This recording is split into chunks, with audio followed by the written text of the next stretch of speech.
ಈ ದಿನದ ವಾರ್ತಾ ಸುದ್ದಿಗಳನ್ನು ಓದುತ್ತಿರುವರು ಚಿರುಕೃಷ್ಣ ವಿಡಿ 6ನೇ ತರಗತಿ.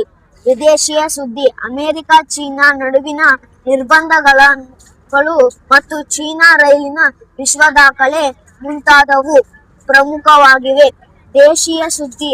ರಕ್ಷಣಾ ಸಚಿವ ರಾಜನಾಥ್ ಸಿಂಗ್ ಅಧ್ಯಕ್ಷತೆಯಲ್ಲಿ ಸೋಮವಾರ ಸಭೆಯಲ್ಲಿ 79,000 ಕೋಟಿ ರೂಪಾಯಿಗೂ ಅಧಿಕ ಮೌಲ್ಯದ ಮಿಲಿಟರಿ ಸಾಮಗ್ರಿ ಹಾಗೂ ಶಸ್ತ್ರಾಸ್ತ್ರಗಳ ಖರೀದಿಗೆ ಹಸಿರು ನಿಶಾನೆ ತೋರಿದೆ.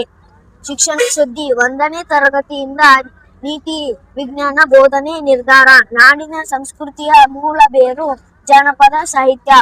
ಕ್ರೀಡಾ ಸುದ್ದಿ.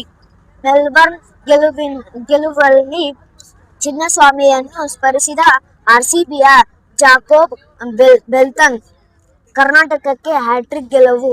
ವಿಜಯ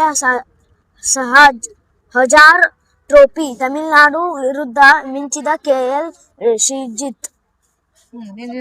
ಇಂದಿನ ವಾರ್ತಾ ಸಭೆ ಮುಕ್ತಾಯ.